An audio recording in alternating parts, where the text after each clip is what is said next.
The scar burned under her touch. Not physically, it hadn't hurt in years, but the way Princess Solara's fingers traced the jagged line across my face made every buried memory surge forward like a tidal wave. Her enormous violet eyes, each one larger than my clenched fist, studied the raised tissue with an intensity that made my throat tighten. "This pattern?" she whispered in that musical language I'd spent 3 years learning. "It's not accidental. I should have pulled away, should have maintained the professional distance required of a human liaison assigned to the Valdrine royal family. Instead, I stood frozen in the palace garden while alien flowers bloomed around us in colors that had no names in any Earth language. Princess, we should return to the simple, direct." But the weight behind them pressed down like planetary gravity. Before I could answer, the air changed. Every Valdrine guard within 50 meters straightened simultaneously, their crystalline armor singing a single unified note. I knew what that meant. I'd been warned about it during my very first briefing. The Queen was coming. Queen Valorix didn't walk. She flowed, her 7-foot frame moving with liquid grace despite the ceremonial armor that would have crushed a human skeleton. Her silver skin seemed to drink the light, and her crown wasn't metal but living crystal that grew directly from her skull. She stopped 3 paces away. Her eyes, the same violet as her daughter's, but cold as deep space, locked onto where Solara's hand still rested against my scarred cheek. "Explain." 1 word. Not a request. Solara didn't flinch.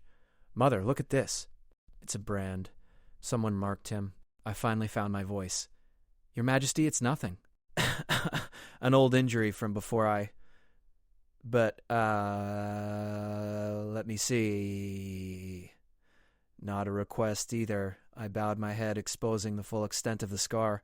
It ran from my left temple down to my jaw, deliberate lines that formed a symbol anyone from the Sol system would recognize instantly. The mark of the Terran Supremacy Corps. The Queen's silence lasted exactly 7 seconds. I counted each one. Captain Theron. Her voice hadn't changed pitch, but something in it made my spine lock rigid. "Summon the council, full assembly, immediately." "Your Majesty," I started. "This isn't necessary. It happened before I came to Valdrine. It has nothing to do with... How old were you?" 12. Princess Solara's hand dropped from my face. 12? Her voice cracked. "You were a child?" "It was punishment for refusing to..." I stopped. Some things didn't need to be said. But the Queen's eyes had changed. The cold calculation was still there, but something else burned underneath. Something that made every guard in the garden shift their weight. "Refusing what?" she asked softly. That terrified me more than shouting would have. They wanted me to identify which families in our district were hiding refugees, people fleeing the colony wars. The words came out flat, emotionless. I'd learned long ago not to feel them. I wouldn't tell them. So they made an example. Who specifically authorized this? The Queen's fingers drummed once against her armored thigh. A Valdrine gesture I'd learned meant she was calculating violence. "It doesn't matter anymore. The Corps was disbanded after the..." I asked who. Even the alien flowers seemed to be holding their breath. "Commander Aldrich Vance," I said. "He ran the youth conditioning program in Sector 7. Princess Solara made a sound I'd never heard from a Valdrine before. Something between a hiss and a sob. "They did this to their own children? To control them?" I didn't answer. Didn't need to. Queen Valorix turned to Captain Theron, her head of guard. "Find everything about Commander Aldrich Vance. Current location, status, protections, everything." "Your Majesty," I said urgently. The Terran government won't..." "The Terran government," she interrupted, "signed the Sanctuary Accords 3 years ago. Those accords include provisions about crimes against children, crimes that have no statute of limitations." Her eyes found mine again. "Did you know that?" "Article 17 specifically addresses systematic abuse of minors by governing bodies. It was added at our insistence." A thin smile crossed her face. It wasn't pleasant. The human delegation agreed to every word. Captain Theron's armor chimed softly as he activated his communication array. "Initiating intelligence sweep now, Your Majesty. Please, I didn't tell you this so you would..." "You didn't tell me anything."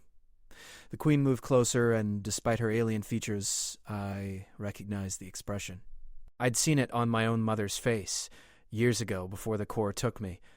My daughter asked a question. "You answered honestly, and now I will do what any mother would do when she learns a child was tortured." It was a long time ago. How long ago doesn't matter. Princess Solara stepped beside her mother, and for the first time I saw the resemblance clearly, not in their features, but in the absolute certainty in their stance. You live with that scar every day. You live with what they did. Queen Valerix nodded slowly. Captain Theron, what's the status? Data incoming, Your Majesty. Commander Aldrich Vance retired, currently residing on Terra Station 7. No active military protection. He paused. He runs a youth education consulting firm. The temperature in the garden seemed to drop 10 degrees. Of course he does, the Queen said quietly. Contact the Terran ambassador. Inform them we're invoking Article 17 and requesting immediate extradition under the Sanctuary Accords.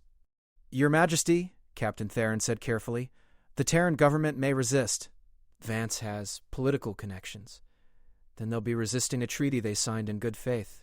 Let them explain that to the other 73 species who also signed it. She looked at me. You've served my family honorably for 3 years. You've protected my daughter, taught her your languages, helped bridge our cultures, and you did all of that while carrying this. I couldn't speak. No one marks a child like cattle and continues living in comfort, Queen Valerix continued. Not while I draw breath. Not in any system where my word carries weight. Captain Theron's armor chimed again. Your Majesty, the council is assembled. Good. She turned toward the palace, then stopped.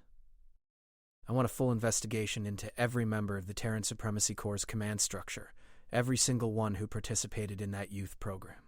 Names, locations, current activities, all of them, Your Majesty? Are you angry with me for asking?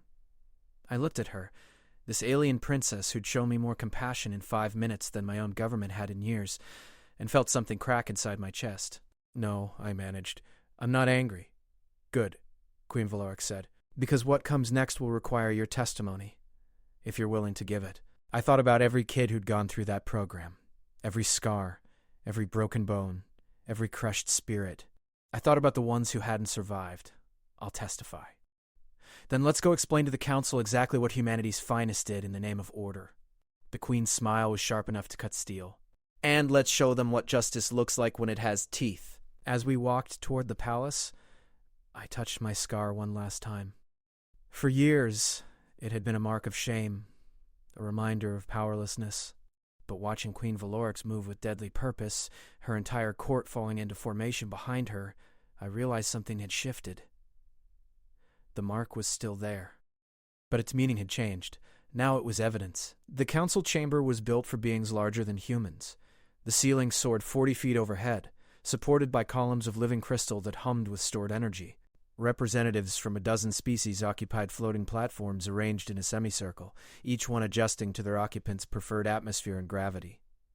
I'd been in this room before, but never like this. Never standing in the center with every eye fixed on me. Queen Valerix didn't waste time on preamble. Counselors, I've invoked Article 17 of the Sanctuary Accords. We're discussing crimes against children, specifically systematic abuse by the Terran Supremacy Corps' youth conditioning program. Ambassador Katara, a crystalline being from Proxima, chimed softly. Your Majesty, the Corps was disbanded 5 years ago. Their actions, while regrettable, are historical. Counselor, please look at our guest. I lifted my head, letting the chamber's light fall directly on my scar. The Shrell delegate, Ambassador Vexnor, leaned forward on his platform, his 4 eyes narrowed. That's a brand. That pattern? It's a designation mark? Correct, the Queen said. Applied when he was 12 years old, as punishment for refusing to betray refugees to government authorities. The chamber erupted in overlapping voices, translation matrices struggling to keep up. Ambassador Thelvos, representing the Aquari Union, raised one webbed hand for silence. Your Majesty, surely this is a matter for Terran internal justice. We cannot perceive internal jurisdiction when systematic abuse of minors is involved. That was its explicit purpose. Queen Valerix gestured, and a holographic display materialized above us. Captain Theron, show them what we found. The data scrolled past too fast for me to read, but the council members had enhanced processing. I watched their expressions change, what passed for expressions among such varied species, as they absorbed the information. 15,000 children, Captain Theron reported. Processed through the conditioning program over a 12-year period. Documented use of physical punishment, psychological manipulation, forced labor, and permanent marking. Where are they now? Asked Ambassador Vexnor quietly. 4,000 confirmed dead. 3,000 unaccounted for. The remainder scattered across Terran space, most living under assumed identities. The silence that followed was absolute. The program's stated purpose, Captain Theron continued, was to create ideologically pure citizens through early intervention. Children were selected based on family background, specifically families suspected of harboring political dissidents or refugees. They took us from our parents, said it was temporary educational assessment. Some of us never went home. Princess Solara stood beside her mother's throne, her hands clenched into fists. I'd never seen her angry before. It was terrifying and beautiful simultaneously.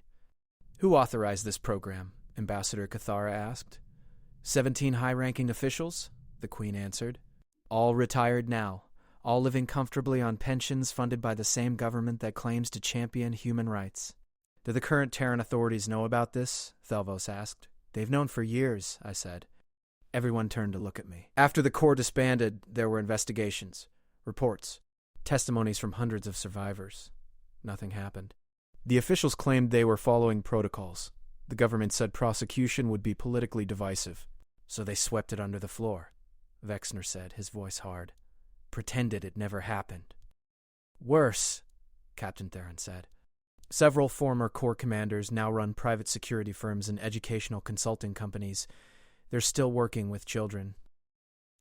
The chamber exploded again. This time, Queen Valorix let the outrage build before calling for order. I propose, she said clearly, that we formally invoke Article 17 and demand the immediate extradition of all 17 officials for trial under Sanctuary Accord jurisdiction. They will face a tribunal composed of representatives from every signatory species. The Terran government will refuse, Ambassador Cathara said. Then they'll be in violation of a treaty they signed enthusiastically when it benefited them, the Queen replied. A treaty they've invoked 3 times against other species for far lesser crimes. Ambassador Thelvos's platform lowered slightly. Your Majesty, I understand your anger. We all do. But this could create significant diplomatic tension. Good, Princess Solara said suddenly, every head turned toward her. Let there be tension.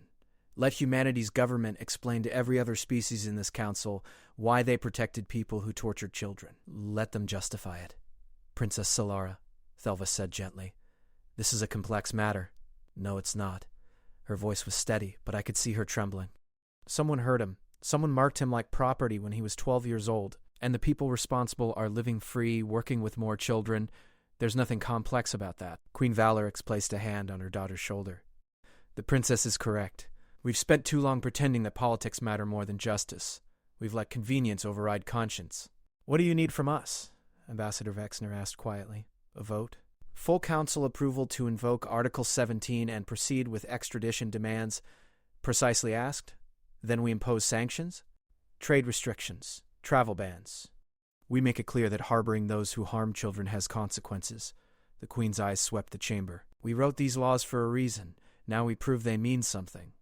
Ambassador Thelvos was quiet for a long moment. Then, I vote yes.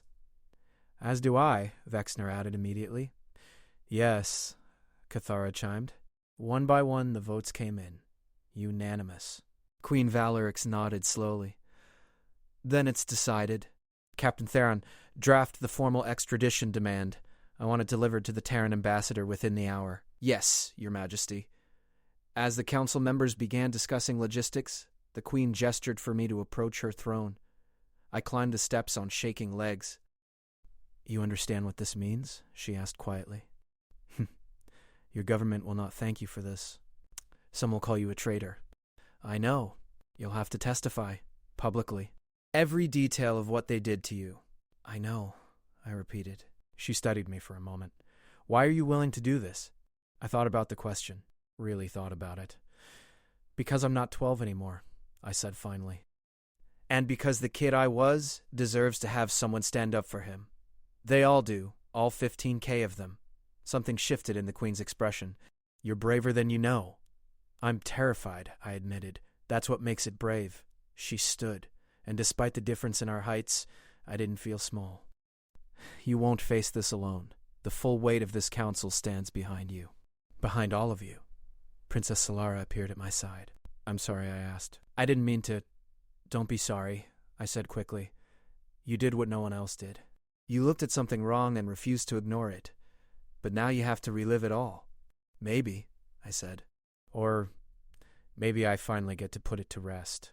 Captain Theron approached, his armor chiming softly. Your Majesty, the Terran ambassador is requesting an emergency meeting. All ready? The Queen's smile was cold. They must have very good intelligence networks. They're claiming this is an overreach of Council authority. Of course they are. She descended from her throne. Tell the ambassador I'll meet with them in 1 hour. And Captain, make sure the press gallery's full. Let's have this conversation in the light. As the chamber began to empty, I stood in the center and looked up at the crystal columns. They hummed with stored energy, ancient and patient. I'd carried my scar for 15 years, carried the weight of what had been done to me and to thousands of others. I'd learned to live with it, to pretend it didn't matter. But pretending didn't heal anything, it just buried the wound deeper. Queen Valorix paused at the chamber door. Are you coming? I touched my scar one more time, then dropped my hand. Yes, Your Majesty. Good, because what comes next will be difficult. They'll fight. They'll deny. They'll try to make this about politics instead of justice. I know. But they'll lose, Princess Solara said fiercely. 'Cause we won't let them win. Not this time. As we walked through the palace corridors, I realized something fundamental had changed. For years, I'd been running from my past, trying to become someone new, someone unmarked. But maybe the answer wasn't becoming someone new. Maybe it was finally being seen for who I'd always been, and having someone powerful enough to care. The Terran ambassador was waiting in the diplomatic wing, surrounded by aides and legal advisors. He was a tall man, gray-haired, with the kind of polished appearance that came from decades of political maneuvering. Your Majesty, he said smoothly, I'm sure we can resolve this misunderstanding without... There's no misunderstanding, Ambassador Chen. The Queen's voice could have frozen nitrogen. Your government operated a systematic program of child abuse for 12 years. Article 17 applies. We're demanding extradition. The individuals in question were following legal protocols at the time. Torturing children was never legal, Princess Solara interrupted. Not under any law. Ambassador Chen's smile tightened. Princess, perhaps you don't understand the complexities. I understand perfectly. You're trying to protect people who hurt children because admitting what they did would be embarrassing. It's not that simple. It is exactly that simple, Queen Valorix said. You have 48 hours to begin extradition proceedings. If you refuse, we'll proceed with sanctions. Ambassador Chen's composure finally cracked. You can't be serious. You damaged centuries of alliance over... Yes, Ambassador, I would damage far more than that. This man, Chen pointed at me, is a Terran citizen. If he has grievances, they should be addressed through proper Terran channels. Those channels failed, I said quietly. They failed all of us, he said. You don't speak for... Actually, Captain Theron interrupted, he speaks for... That's how many former program survivors have signed statements in the last 3 hours supporting this action. Ambassador Chen went pale. 3,000, how did you... We've been preparing this for longer than you think, the Queen said. The moment I learned what happened, I had my people reach out. Quietly. And they came forward. Hundreds of them in the first hour alone. The ambassador looked genuinely shaken. Your Majesty, please. If you proceed with this, there will be consequences. Political consequences, economic consequences. I'm aware. The Terran government won't simply... The Terran government, she interrupted coldly, will either cooperate with a treaty they signed or face the united disapproval of 73 species. Silence fell over the room. Finally, Ambassador Chen said quietly, I need to consult with Earth. You have 48 hours, the Queen repeated. Use them wisely. As the ambassador and his team filed out, I felt something loosen in my chest. Not relief.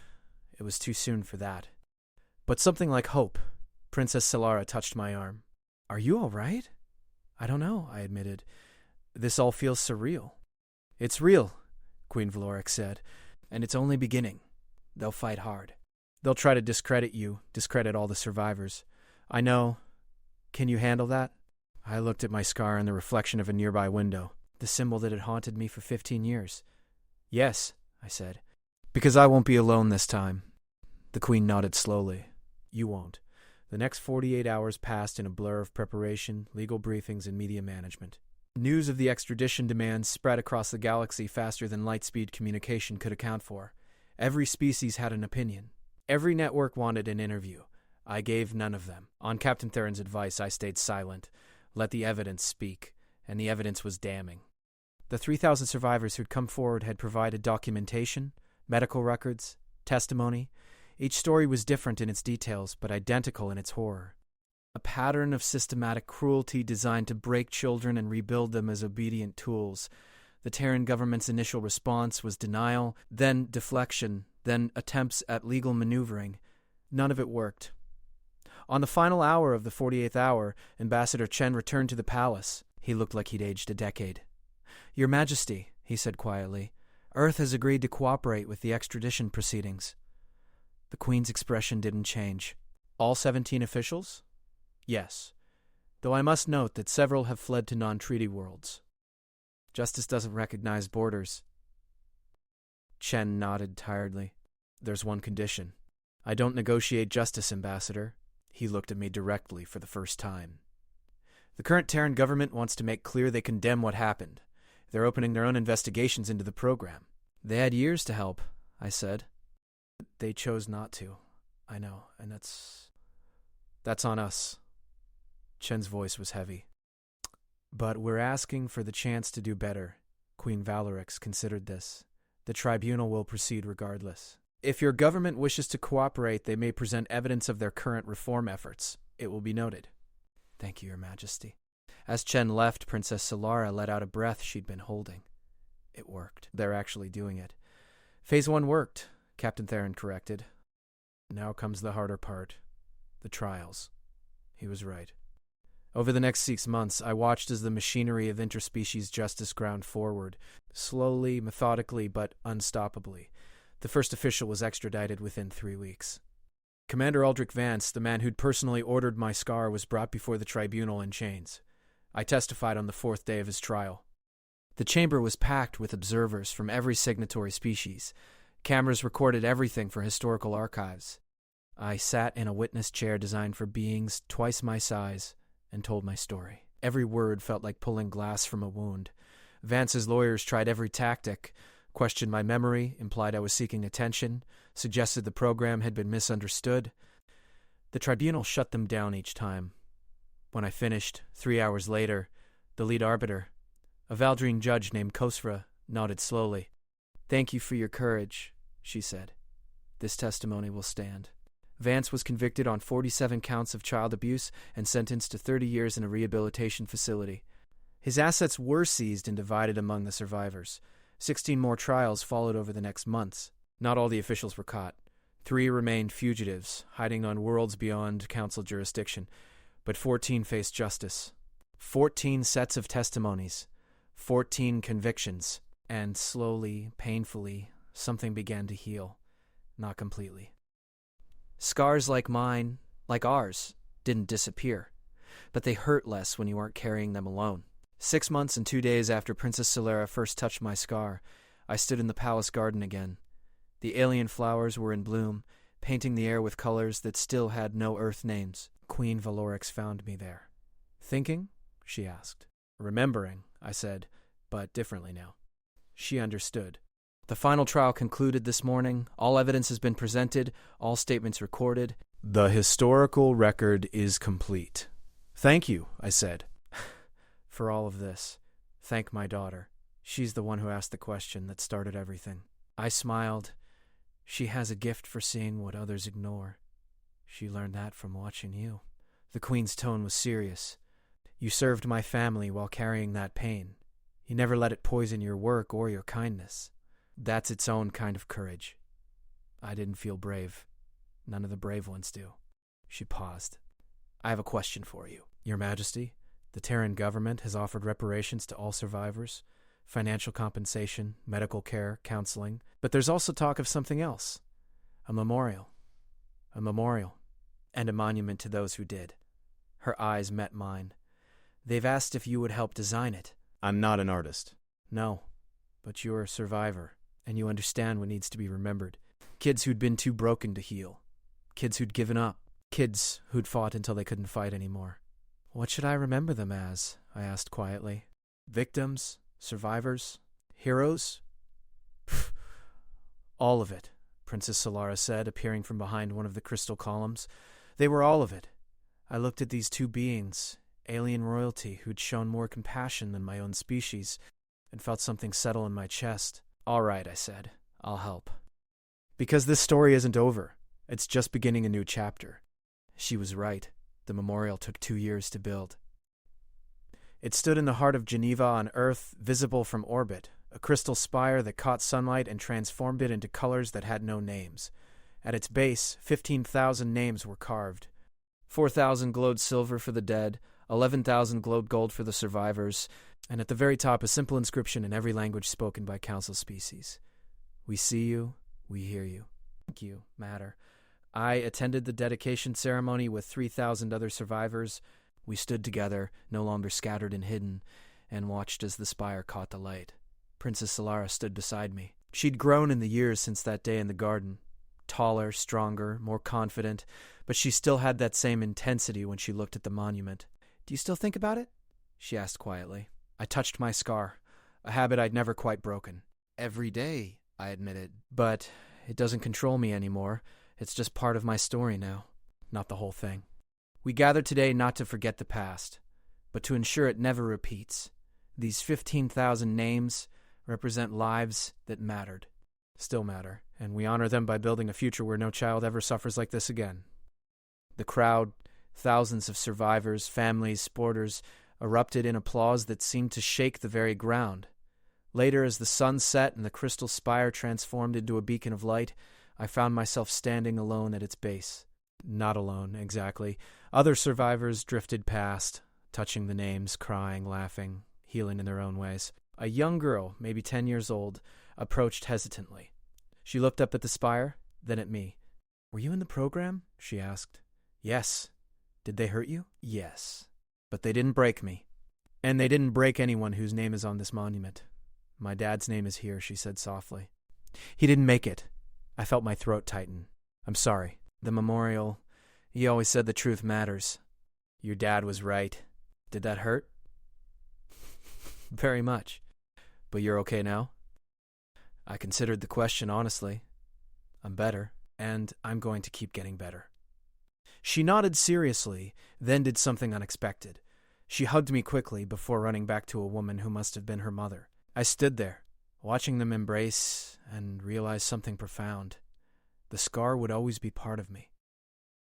The memories would never fully fade.